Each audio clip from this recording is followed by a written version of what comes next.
Hello everyone, welcome to study IQ. Study IQ के इस video में हम करेंगे अप्रैल महीने के जो बेस्ट 300 क्वेश्चन हैं उनका भाग 2 हिंदी में।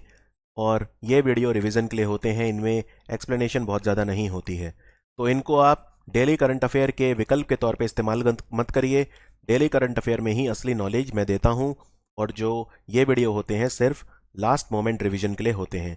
आइए वीडियो को हिंदी में शुरू करते हैं। सबसे पहले देखते हैं इंपॉर्टेंट डेज कौन से रहे, महत्वपूर्ण दिन कौन से रहे। तो सबसे पहला है विकास और शांति के लिए अंतर्राष्ट्रीय दिवस, यानी international day of sport for development and peace. ये 6 अप्रैल को मनाया गया, और इस बार इसका थीम क्या था? इसका थीम था securing a sustainable and peaceful future for all, the contribution of sport. और 6 अप्रैल को ही क्यों मनाया जाता है ये? क्योंकि 6 अप्रैल 1896 को 1896 में जो पहले ओलंपिक खेल हुए थे वो एथेंस में खेले गए थे, जो ग्रीस की कैपिटल है।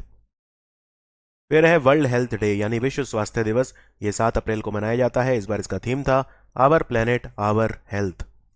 उसके बाद है विश्व होम्योपैथी दिवस, यानी वर्ल्ड होम्योपैथी डे। ये 10 अप्रैल को मनाया जाता है, और इसका थीम है homeopathy people's choice for wellness. और उसके बाद है नेशनल सेफ मदरहुड डे, यानी राष्ट्रीय सुरक्षित मातृत्व दिवस। ये 11 अप्रैल को मनाया जाता है, और ये कस्तूरबा गांधी का जन्मदिन होता है। ठीक है, कस्तूरबा गांधी का जन्मदिन हम नेशनल सेफ मदरहुड डे के रूप में मनाते हैं, और हम इसमें मैटरनल मोर्टेलिटी रेट और इन्फेंट मोर्टेलिटी रेट, यानी कि मातृ मृत्यु दर और शिशु मृत्यु दर को कम करने का प्रयास करते हैं। एक बात और याद रखिए, सरोजनी नायडू का जो जन्मदिन होता है वो 13 फरवरी को मनाया जाता है, राष्ट्रीय महिला दिवस यानी नेशनल वुमेन्स डे के रूप में। उसके बाद है वर्ल्ड पार्किंसन डिजीज डे। विश्व पार्किंसन रोग दिवस 11 अप्रैल को मनाया जाता है, और इसका थीम था इंटीग्रेटेड हेल्थ केयर। उसके बाद है international day of human space flight, यानी मानव अंतरिक्ष उड़ान का अंतर्राष्ट्रीय दिवस। ये 12 अप्रैल को मनाया जाता है। 12 अप्रैल को ही क्यों? क्योंकि 12 अप्रैल 1961 को 1961 को यूरी गागरिन, जो पहले व्यक्ति थे जो अंतरिक्ष में गए थे, यूएसएसआर के थे, वोस्तोक 1 में बैठकर गए थे। ठीक है, वोस्तोक 1। और ये 12 अप्रैल 1961 को गए थे, तो इसलिए दिन इस तारीख को मनाया जाता है।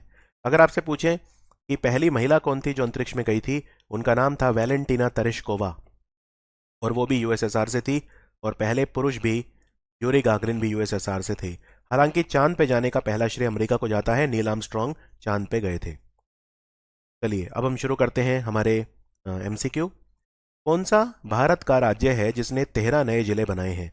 और ये जो 13 नए डिस्ट्रिक्ट बने हैं इनकी सूची आप यहाँ पे देख सकते हैं।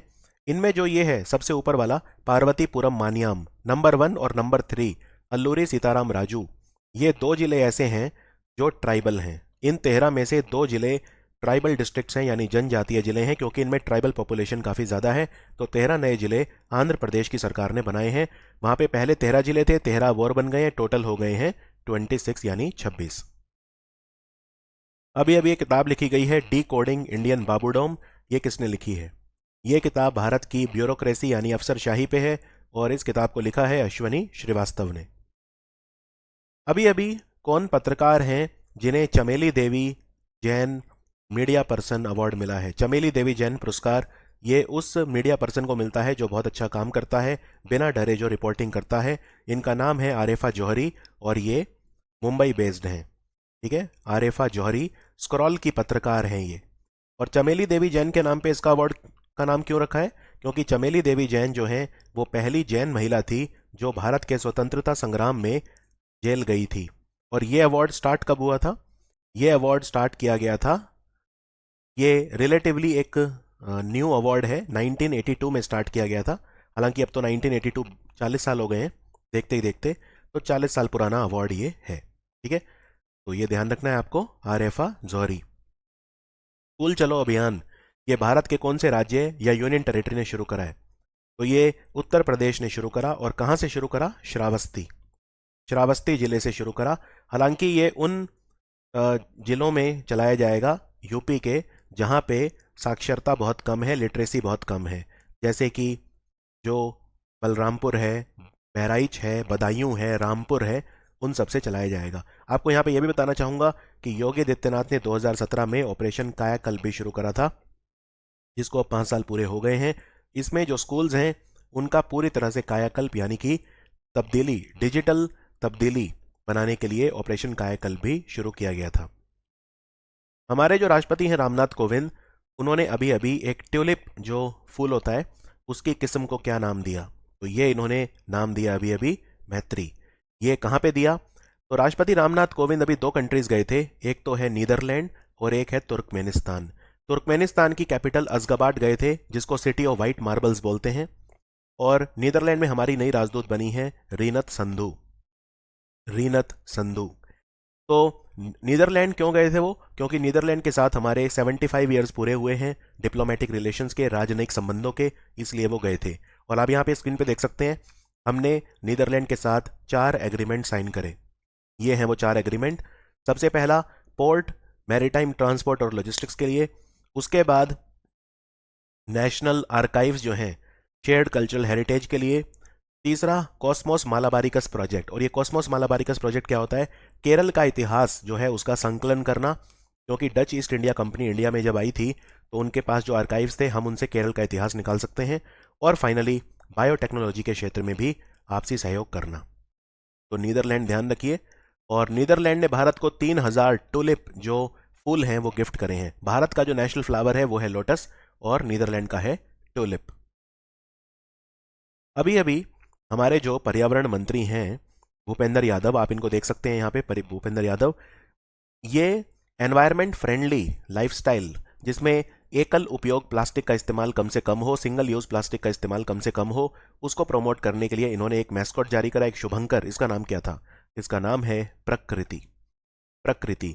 और भूपेंद्र यादव जो हैं ये हमारे minister of labour and employment भी हैं, यानी कि श्रम और रोजगार मंत्री भी हैं। हिंदी कवि कौन है जिन्हें सरस्वती सम्मान दिया गया है? सरस्वती सम्मान इस बार मिला है रामदरश मिश्रा को, ऑप्शन डी। और रामदरश मिश्रा जो हैं ये कहां से हैं? ये गोरखपुर से हैं। यूपी में गोरखपुर से हैं रामदरश मिश्रा। और इनकी लिखी हुई किताब मैं तो यहां हूं, मैं तो यहां हूं के लिए इन्हें ये अवार्ड दिया गया है, ये आपको नहीं भूलना है। ठीक है। सरस्वती सम्मान जो होता है ना, ये बहुत प्रतिष्ठित एक साहित्य सम्मान है भारत का। ठीक है। और ये अवार्ड 1991 1991 में के बिरला फाउंडेशन ने भारत में शुरू किया था। ये 22 भाषाओं के लिए दिया जाता है। और ये 22 भाषाएं वही हैं, 22 लैंग्वेजेस वही हैं जो हमारे संविधान की 8वीं सूची में है, यानी 8th schedule of the constitution में है। अभी अभी भारत में चामुंडी की जो पहाड़ियां हैं, चामुंडी पहाड़ियों पर रोपवे बन रहा है, उड़न खटोला बन रहा है। तो ये यहाँ पे एक मंदिर भी है, चामुंडेश्वरी देवी मंदिर। तो ये कहाँ पे बन रहा है? ये मैसूर कर्नाटक में बन रहा है। और कुछ प्रोटेस्ट हो रहे हैं इसको लेकर, क्योंकि अगर ये बनेगा तो वहाँ पे जो बहुत ही पुरानी मार्केट है, देवराज मार्केट और लैंड्स डाउन बिल्डिंग, वो सब तोड़ने पड़ेंगे। तो कुछ लोग कह रहे हैं कि आप इनको पुरानी इमारतों को मत तोड़िए। तो आंसर है मैसूर कर्नाटक। और ये जो योजना है जिसमें हम भारत में नए रोपवे बना रहे हैं, इसका नाम है पर्वतमाला योजना। अभी अभी भारत की एक कंपनी है पिक्सल, ये प्राइवेट स्पेस एजेंसी है। ये एलोन मस्क की स्पेसएक्स के साथ मिलकर इन्होंने एक सैटेलाइट लॉन्च करा है। बहुत ही छोटा सैटेलाइट है, सिर्फ 15 किलो का है। इसका नाम क्या है? इसका नाम है शकुंतला, ऑप्शन डी। और इसके लिए जो स्पेसएक्स ने रॉकेट यूज करा, उस रॉकेट का नाम है फैल्कन 9 रॉकेट, फैल्कन 9। और इस मिशन का नाम था ट्रांसपोर्टर 4, ट्रांसपोर्टर 4। मुख्यमंत्री उद्यम क्रांति योजना, उद्यमी क्रांति योजना, ये किस राज्य ने शुरू करी है? उद्यमी बोलते हैं एंटरप्रेन्योर को, जो अपना कोई व्यवसाय शुरू करता है और लोगों को रोजगार देता है। तो मुख्यमंत्री उद्यमी क्रांति योजना है क्या? अगर आप मध्य प्रदेश में, तो आंसर मध्य प्रदेश है। अगर आप मध्य प्रदेश में कोई मैन्युफैक्चरिंग प्लांट लगाते हैं तो 1 से 50 लाख रुपए तक का लोन आपको सरकार देगी। और अगर आप कोई सर्विस इंडस्ट्री लगाते हैं, यानी सेवाओं का कोई कारोबार करते हैं, तो 1 से 25 लाख रुपए तक का लोन आपको सरकार देगी। और सरकार का लक्ष्य है कि 1 लाख युवाओं को उद्यमी बनाना है।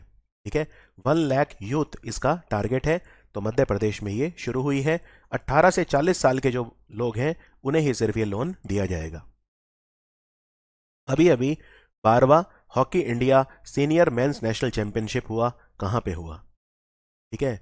12वां जो ये हॉकी टूर्नामेंट है, यानी कि नेशनल चैंपियन कौन बना, तो ये हुआ कहाँ था? यहाँ पे तो ये पूछा है, ये भोपाल में हुआ था, ऑप्शन सी। मध्य प्रदेश की जो राजधानी है वहां पे हुआ था। और इस बार जो चैंपियन टीम बनी वो बनी हरियाणा। तो ये भी ध्यान रखिए, हमारा हॉकी विनर इस बार कौन रहा? हरियाणा ने जीत लिया ये टूर्नामेंट और यहाँ हरियाणा ने तमिलनाडु को फाइनल में हराया। हरियाणा ने तमिलनाडु को फाइनल में हराया और ये पहली बार है 2011 से कि हरियाणा ने नेशनल हॉकी चैंपियनशिप को जीता है। और अगर मैं हॉकी की बात करूं तो ये भी याद रखिए कि FIH ने जो hockey player of the year है उसका अवार्ड भारत को दिया, महिलाओं में भी और पुरुषों में भी। तो hockey player of the year पुरुषों में है हरमनप्रीत सिंह और महिलाओं में है गुरजीत कौर। अलेक्जेंडर वुचिच ये कौन से देश के राष्ट्रपति बने हैं? ये देश है सर्बिया। आंसर है ऑप्शन सी सर्बिया। सर्बिया की राजधानी बेलग्रेड है और यहाँ पे मुद्रा चलती है सर्बियन दिनार। और एक खिलाड़ी हैं टेनिस के नोवाक जोकोविच, बहुत महान खिलाड़ी हैं, ये भी सर्बिया के हैं। भारत के कौन से राज्य ने मोबाइल ऐप लॉन्च करा है? कावल उतवी ऐप जो है ये लॉन्च करा है तमिलनाडु की पुलिस ने। इसमें अगर आप किसी तनाव में हैं तो इमरजेंसी बटन दबा सकते हैं, आपकी रियल टाइम लोकेशन पुलिस के साथ शेयर हो जाएगी, पुलिस वहां पे तुरंत त्वरित तरीके से पहुंच जाएगी। तो तमिलनाडु के मुख्यमंत्री MK स्टालिन ने ये मोबाइल ऐप लॉन्च किया था। हिंदुस्तान एरोनॉटिक्स लिमिटेड कौन से देश की सहायता से जो हमारे सिविल एयरक्राफ्ट हैं उनको मिड एयर रिफ्यूलर में तब्दील करेगी? मिड एयर रिफ्यूलर, तो इसके लिए सहयोग लेगी ये इजराइल एरोस्पेस इंडस्ट्रीज का। तो आंसर है इजराइल, ऑप्शन बी। इजराइल में हमारे जो राजदूत हैं उनका नाम है संजीव सिंगला और संजीव सिंगला की जो वाइफ है के नंदिनी सिंगला वो मॉरिशस में हमारी राजदूत हैं। ठीक है, तो कई बार IFS में आप देखेंगे इस तरह के कपल बनते हैं जो राजदूत बन जाते हैं। जैसे फॉर एग्जांपल अमेरिका में हमारे राजदूत है तरनजीत सिंह संधू, उनकी पत्नी रीनत संधू नेदरलैंड में हमारी राजदूत बनी है। तो हिंदुस्तान एरोनॉटिक्स लिमिटेड जो कंपनी है ये बेंगलोर बेस्ड है और इजराइल इनकी हेल्प करेगा। वैसे इजराइल के प्रधानमंत्री कौन है? Naftali Bennett. राजनाथ सिंह ने मेहर बाबा प्रतियोगिता शुरू करी दूसरी बार, किस चीज के लिए? तो ये करी ड्रोन्स के लिए। आंसर है ऑप्शन बी, ड्रोन। जब बहुत सारे ड्रोन एक साथ उड़ते हैं तो उसको हम स्वॉर्म ड्रोन्स बोलते हैं और भारत चाहता है कि हम स्वॉर्म टेक्नोलॉजी में आगे जाएं। आपको याद होगा कि जब इस बार बीटिंग रिट्रीट सेरेमनी हुई थी 2022 में तो 1000 ड्रोन एक साथ उड़ाए गए थे। ये ड्रोन उड़ाए थे दिल्ली IIT दिल्ली की कंपनी है बोटलैब डायनामिक्स उसने। तो उस तरह की टेक्नोलॉजी हम अब चाहते हैं। और मेहर बाबा कौन थे? तो मेहर सिंह बोलते थे इन्हें, महावीर चक्र विजेता, भारत के बहुत महान एयर कोमोडोर थे, हमारी सेना के जवान थे जिनको शौर्य के लिए महावीर चक्र मिला था। मेहर सिंह, इनको मेहर बाबा बोलते थे। उनके नाम पर यह प्रतियोगिता का आयोजन किया गया दूसरी बार। पहली बार किया गया था अक्टूबर 2018 में और दूसरी बार अभी किया गया है। अभी अभी सरहुल त्योहार मनाया गया, कहाँ पे? ये आदिवासी उत्सव है, तो ये झारखंड का उत्सव है। इसमें जो बसंत ऋतु होती है उसका आगमन होता है और ये त्योहार जो मनाया जाता है ये कई जनजातियां मिलकर मनाती हैं, जैसे ओराओन ORAON या हो या मुंडा। तो ये सारे ट्राइब जो झारखंड के हैं। सरहुल का मतलब होता है पेड़ों की पूजा करना, पेड़ों की पूजा करना। तो ये सबसे पॉपुलर ट्राइबल फेस्टिवल है जो झारखंड का है। तो आंसर है झारखंड। झारखंड के मुख्यमंत्री कौन है? हेमंत सोरेन।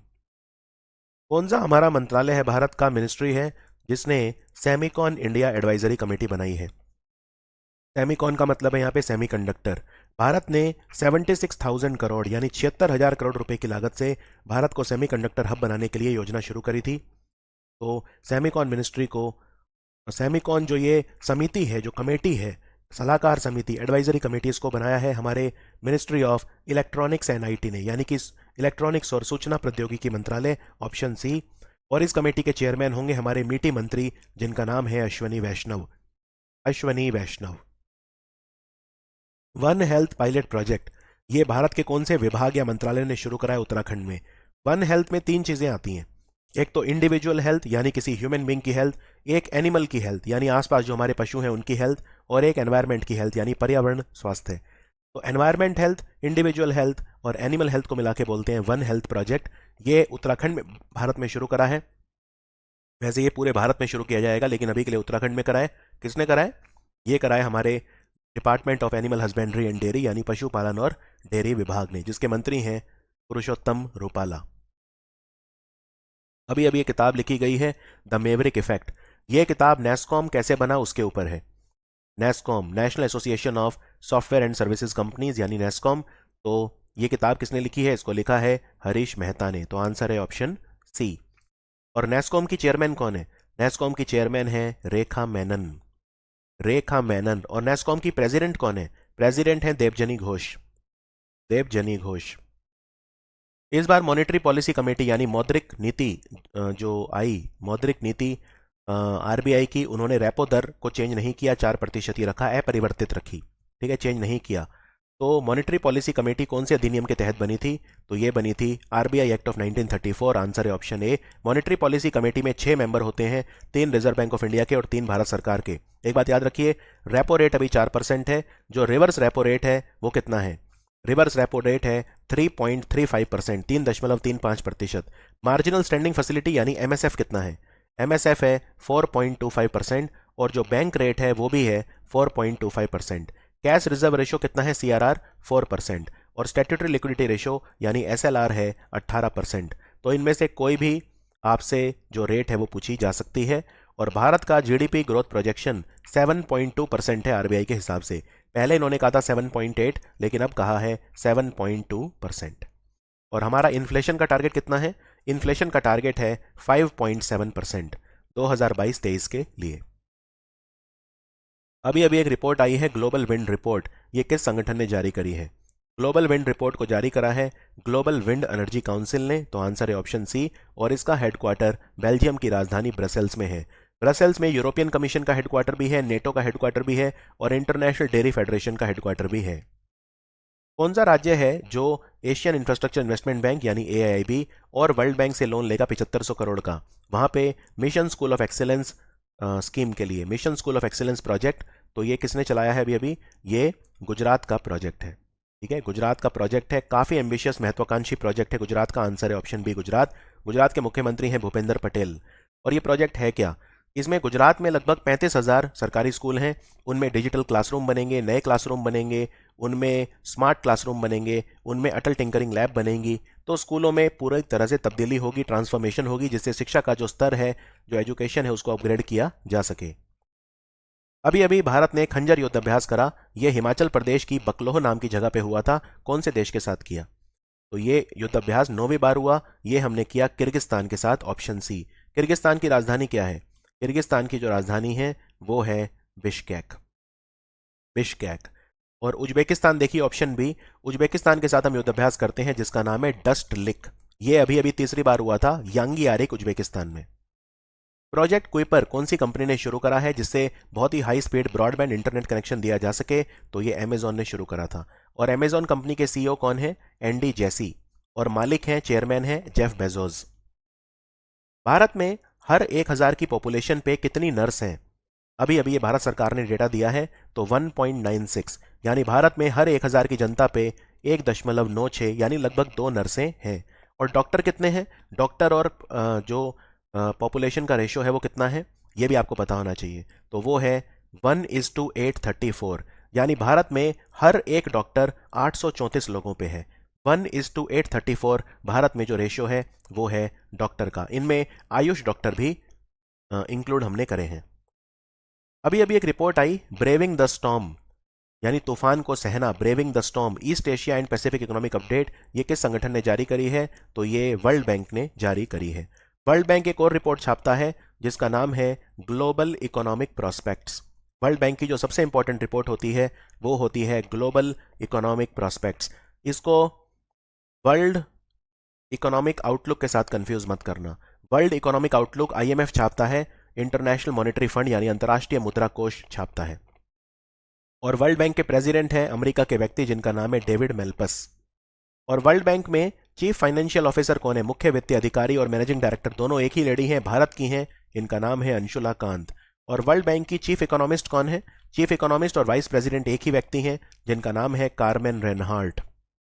यूआईडीएआई भारतीय विशिष्ट पहचान प्राधिकरण यानी unique identification authority of India, ये भारत में आधार जो सेंटर होते हैं, आधार केंद्र, उनकी जानकारी और स्थान प्रदान करने के लिए इन्होंने इसरो के कौन से पोर्टल के साथ मिलकर इसरो के साथ सहयोग करा है? इसरो के साथ इन्होंने कोलैबोरेट करा है और कौन सा पोर्टल जारी करा है? इसका नाम है भुवन आधार पोर्टल। भुवन आधार पोर्टल। अगर आप किसी भी आधार सेंटर पे जाना चाहते हैं किसी काम के लिए, तो इसरो अपनी रिमोट सेंसिंग सैटेलाइट का इस्तेमाल करके बहुत सारे फोटो खींचेगा और आपको जियो टैग करके बता देगा कि आधार सेंटर कहाँ पे है। तो ये इसका नाम है भुवन आधार portal.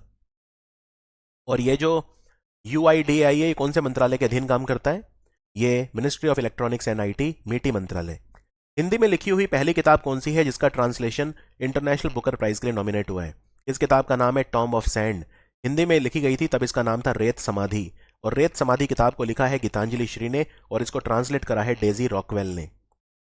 Not just a night watchman, my innings with BCCI किताब किसने लिखी है?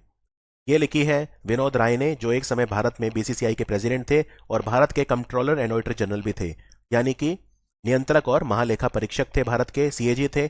और इन्होंने किताब और लिखी थी जिसका नाम है not just an accountant. Not just an accountant लगभग 10 साल पहले आई थी, जिसमें इन्होंने 2G स्कैम के बारे में बताया था। कौन सा भारत का संगठन है जिसने अवसर योजना शुरू करी है? अवसर योजना क्या है? अवसर योजना ये है कि जो भी लोकल कलाकार हैं, आर्टिजान हैं, हस्तशिल्प बनाने वाले लोग हैं, क्राफ्ट्समैन हैं, राइट, बैम्बू प्रोडक्ट बनाने वाली जो लेडी हैं, उन सबको एयरपोर्ट के ऊपर जगह दी जाए, अवसर दिया जाए जहाँ पे वो अपने प्रोडक्ट बेच सकें। तो जो स्वयं सहायता समूह हैं, सेल्फ हेल्प ग्रुप्स, उनको ये मौका दिया जाता है। तो महिलाओं को, शिल्पकारों को, कारीगरों को, इन सबको ये शुरू करी है एयरपोर्ट अथॉरिटी ऑफ इंडिया ने, यानी भारतीय विमानपत्तन प्राधिकरण, जिसके चेयरमैन हैं संजीव कुमार। तो अवसर योजना क्या है? अवसर योजना की फुल फॉर्म भी है। फुल फॉर्म क्या है? Airport as venue for skilled artisans of the region. खैर फुल फॉर्म आपको याद नहीं रखनी है, बस इतना याद रख लीजिए। और हमारे जो मंत्री हैं इसके, यानी कि सिविल एविएशन के मंत्री हैं, जो भारतीय विमानपत्तन मंत्रालय या भारतीय नागरिक उड्डयन मंत्रालय के मंत्री हैं, वो हैं ज्योतिरादित्य सिंधिया। अभी अभी भारत ने कौन से देश के साथ मिलकर सॉलिड फ्यूल डक्टेड रमजेट बूस्टर जो है ये टेस्ट किया है, फ्लाइट टेस्ट किया है? तो ये टेक्नोलॉजी मिलके बनाई है भारत ने और रशिया ने। तो आंसर है भारत और रशिया। और ओडिशा से इसका सफल परीक्षण किया गया। ओडिशा में जो चांदीपुर है, इंटीग्रेटेड टेस्ट रेंज। और रशिया से हमने ईगला एस सिस्टम भी खरीदा है अभी, IGLAS, ईगला एस। खादी और ग्राम उद्योग आयोग यानी केवीआईसी, केवीआईसी कौन से मंत्रालय के अधीन काम करता है? MSME मंत्रालय, छोटे लघु और मझोले उद्यम का जो मंत्रालय है, जिसके मंत्री हैं नारायण राणे। तो उन्होंने पश्मीना की कौन सी किस्म लॉन्च करी है? देखो, पश्मीना शॉल वैसे तो जम्मू कश्मीर लद्दाख में मशहूर है। ये पश्मीना शॉल एक बकरी से मिलती है, गोट से मिलती है, लेकिन अब ये बनारस में भी जो है प्रोड्यूस की जाएगी। तो आंसर है बनारसी पश्मीना। इससे वाराणसी के जो लोग हैं उन्हें रोजगार भी मिलेगा। ठीक है, तो आंसर है बनारसी पश्मीना। केवीआईसी के चेयरमैन कौन है? विनय कुमार सक्सेना। अभी अभी भारत के कौन से राज्य ने एक योजना शुरू करी है, अनुभूति, फीडबैक मैनेजमेंट सिस्टम? अनुभूति को शुरू करा है अभी अभी दिल्ली पुलिस ने। और दिल्ली पुलिस ने शस्त्र मोबाइल ऐप भी लॉन्च करी थी। दिल्ली पुलिस के 75 साल पूरे हो गए हैं। और दिल्ली पुलिस ने एक पोर्टल भी लॉन्च करा है, ई चिट्ठा। जो हमारे कागज होते हैं उनको बोलते हैं चिट्ठा, तो ई चिट्ठा पोर्टल भी शुरू करा है। Paperless feedback system Delhi police ने। यूजीसी, यूनिवर्सिटी ग्रांट्स कमीशन, जो यूजीसी है यानी कि विश्वविद्यालय अनुदान आयोग, उन्होंने संत कवि भीम भोई पीठ बनाई है 2 सेंट्रल यूनिवर्सिटीज में।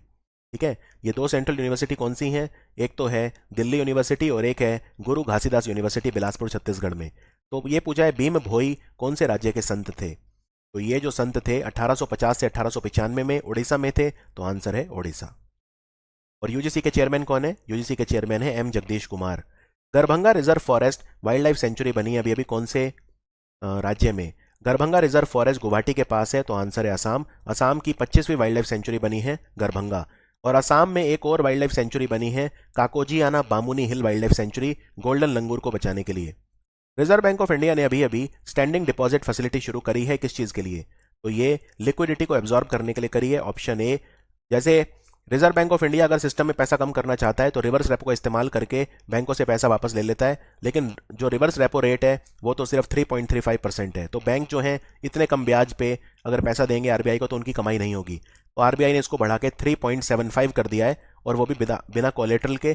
तो इसको बोलते हैं standing deposit facility. Standing deposit facility में जो रेट होगा 3.75% होगा, जो कि रिवर्स रेपो रेट यानी 3.35% से 40 आधार अंक यानी 40 बेसिस पॉइंट ज्यादा है।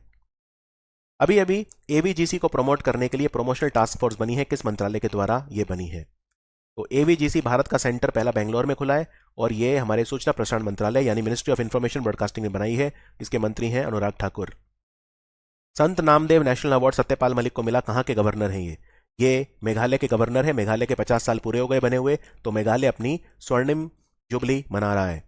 और 2020 के लिए किसे मिला था ये अवार्ड? 2020 के लिए मिला था सीनियर आईपीएस ऑफिसर एएस दुलात को, एएस दुलात। और 2021 के लिए मिला था सत्यपाल मलिक को। पक्के टाइगर रिजर्व, जहां पे नेशनल टाइगर कंजर्वेशन अथॉरिटी की 20वीं बैठक हुई थी, एनटीसीए यानी राष्ट्रीय बाघ संरक्षण प्राधिकरण, इनकी 19 बैठक दिल्ली में हुई है सारी की सारी। पहली बार दिल्ली के बाहर मीटिंग हुई है 20वीं। कहां पे? पक्के टाइगर रिजर्व अरुणाचल प्रदेश में है। अरुणाचल प्रदेश में 3 टाइगर रिजर्व हैं, एक है कमलांग, एक है पक्के और एक है नामडफा। और पक्के टाइगर रिजर्व को पखुई टाइगर रिजर्व भी बोलते हैं, PAKHUI। दीपिका पल्लिकल और सौरभ घोषाल की जोड़ी ने world squash federation world double championship जीत ली। तो यही पूछा है कौन से खेल में जीता है डबल खिताब? मिश्रित। मिश्रित मतलब एक लड़का और एक लड़की की टीम होती है, उसे मिश्रित बोलते हैं। तो ये इन्होंने जीता स्क्वॉश में। आंसर है ऑप्शन सी, स्क्वॉश। और वर्ल्ड स्क्वॉश फेडरेशन WSF का हेडक्वार्टर ब्रिटेन के एक शहर में, जिसे बोलते हैं हेस्टिंग्स। और ना सिर्फ इन्होंने मिश्रित डबल जीता, बल्कि महिला डबल भी जीत लिया। महिला डबल में दोनों खिलाड़ी महिलाएं होती हैं। तो वो टीम किसकी थी? वो थी दीपिका पल्लिकल और जोशना चिनप्पा की। जोशना चिनप्पा और दीपिका पल्लिकल कार्तिक। दीपिका पल्लिकल जो है ये दिनेश कार्तिक की पत्नी है। वैक्सीन रिसर्च और डेवलपमेंट सेंटर, वैक्सीन अनुसंधान और विकास केंद्र, ये आप इंग्लिश में याद रखें तो ज्यादा अच्छा है। Vaccine research and development centre, ये किस संगठन ने अभी अभी बनाया है? ये ब्रिक्स ने बनाया है। और ब्रिक्स समिट 2022 में चाइना में होगा। ब्रिक्स बैंक को NDB यानी न्यू डेवलपमेंट बैंक बोलते हैं, जिसका हेडक्वार्टर शंघाई में है। भारत के राष्ट्रपति रामनाथ कोविंद ने माधवपुर मेले का उद्घाटन कहां किया? माधवपुर मेला लगता है क्योंकि इस दिन भगवान राम और रुक्मणी, भगवान कृष्ण और रुक्मणी की शादी हुई थी। ठीक है, रामनवमी के अगले दिन लगता है। और गुजरात में लगता है पोरबंदर में। तो आंसर है गुजरात। और पोरबंदर में महात्मा गांधी का जन्म हुआ था। और एक बात याद रखिए, गुजरात में मांडवी करके एक बंदरगाह है, मांडवी बंदरगाह से पोरबंदर तक अभी अभी सागर परिक्रमा का आयोजन भी किया गया हमारे मछली पालन मंत्रालय के द्वारा। और गुजरात में जो जामनगर जगह है, जामनगर में जो WHO है वो इंटरनेशनल सेंटर या ग्लोबल सेंटर बना रहा है ट्रेडिशनल मेडिसिन के लिए। नेशनल सेफ मदरहुड डे कब मनाया गया? राष्ट्रीय सुरक्षित मातृत्व दिवस 11 अप्रैल को मनाया गया। और ये कस्तूरबा गांधी का जन्मदिन होता है। Young defence officers exchange programme, defence officer exchange programme हमने कौन से देश के साथ शुरू करा है? इसका नाम बिपिन रावत के नाम पे रखा है, भारत के पहले चीफ ऑफ डिफेंस स्टाफ, जिन्हें इस साल पद्म विभूषण भी दिया गया है। तो ये हमने ऑस्ट्रेलिया के साथ करा है। ऑस्ट्रेलिया के साथ हमने मिलकर मैत्री प्रोग्राम भी शुरू करा है। कांगड़ा की कौन सी चीज है जिसे यूरोपियन कमीशन ने GI टैग दिया है? तो ये है कांगड़ा की चाय। अब यूरोप में भी ये चाय आसानी से बिक पाएगी। यूरोपियन कमीशन का हेडक्वार्टर ब्रसेल्स में है। यूरोपियन कमीशन की प्रेसिडेंट है Ursula von der Leyen. UPSC का नया चेयरमैन कौन बना है? इनका नाम है Manoj Soni. Indian coast guard, भारतीय तटरक्षक बल को कौन से हेलीकॉप्टर का स्क्वाड्रन मिला है? तो ये जो हेलीकॉप्टर है इनका नाम है advance light helicopter MK3, ALH MK3, जिन्हें हिंदुस्तान एरोनॉटिक्स लिमिटेड ने बनाया है। और ये हेलीकॉप्टर भुवनेश्वर में तैनात किए गए हैं, जिससे हम ओडिशा और बंगाल को प्रोटेक्ट कर सकें। तो ये हेलीकॉप्टर जो हैं कहाँ पे स्टेशन किए गए हैं? ये स्टेशन किए गए हैं भुवनेश्वर में, ओडिशा की कैपिटल में। और भारतीय तटरक्षक बल के, ये हमारे रक्षा मंत्रालय के अधीन काम करती है इंडियन कोस्ट गार्ड। ठीक है, आर्मी, नेवी, एयरफोर्स और इंडियन कोस्ट गार्ड रक्षा मंत्रालय के अधीन होती हैं। और बाकी जितनी भी हैं, चाहे BSF सशस्त्र सीमा बल, CRPF, CISF, Indo Tibetan border police force, Assam rifle, ये सब मिनिस्ट्री ऑफ होम अफेयर यानी गृह मंत्रालय के अधीन काम करती हैं। ठीक है, तो एडवांस। और इंडियन कोस्ट गार्ड का डायरेक्टर जनरल कौन है? महानिदेशक कौन है? वीरेंद्र पठानिया। पृथ्वी विज्ञान मंत्रालय यानी मिनिस्ट्री ऑफ अर्थ साइंस ने कहा है कोस्टल इरोजन यानी समुद्र तटीय भूक्षरण या अपरदन, ये सब ज्यादा 30 साल में 1990 से 2018 तक की रिपोर्ट है, कहां हुआ? सबसे ज्यादा हुआ ये बंगाल में। तो वेस्ट बंगाल में हुआ 60% लगभग, वहां का जो कोस्ट है वहां पे कोस्टल इरोजन हुआ। दूसरे नंबर पे रहा केरल। और अर्थ साइंस मंत्री हमारे हैं डॉक्टर जितेंद्र सिंह, उनकी कॉन्स्टिट्यूएंसी है उधमपुर जो जम्मू कश्मीर में है। और ministry of earth science Bharat में एक्रॉस स्कीम भी चलाता है, पेसर स्कीम भी चलाता है, आर्कटिक पॉलिसी भी इसी ने दी है, 41वां अंटार्कटिका मिशन भी और समुद्रयान सब इसी के इनिशिएटिव हैं। सीमा दर्शन प्रोजेक्ट में हम पर्यटकों को बता रहे हैं कि आप किन का जीवन देखो, तो हम इन्हें BSF का जीवन दिखा रहे हैं। BSF मतलब सीमा सुरक्षा बल, जो बांग्लादेश और पाकिस्तान बॉर्डर पर तैनात रहते हैं। इनके डायरेक्टर जनरल हैं पंकज कुमार सिंह। और याद रखिए कि ये शुरू कहां पे हुआ है? नाड़ाबैट। नाड़ाबैट नाम की जगह कहां है? नाड़ाबैट जो है ये बनासकांठा गुजरात में है। वहां पे जाके आप देख सकते हैं BSF जो है उनका जीवन पर्यटन की तरह। पाकिस्तान के नए प्रधानमंत्री कौन बने? 23वें ये बने हैं शहबाज शरीफ। नवाज शरीफ जो है 3 बार प्रधानमंत्री रह चुके हैं, उनके छोटे भाई हैं। और इनकी पार्टी का नाम है पाकिस्तान मुस्लिम लीग नवाज यानी PMLN। अभी अभी भारत का पहला देसी पॉलीसेंट्रिक प्रोस्थेटिक नी, एक घुटना तैयार किया गया है, कृत्रिम। इसका क्या नाम है? इसका नाम रखा है कदम, और ये आईआईटी मद्रास ने बनाया है।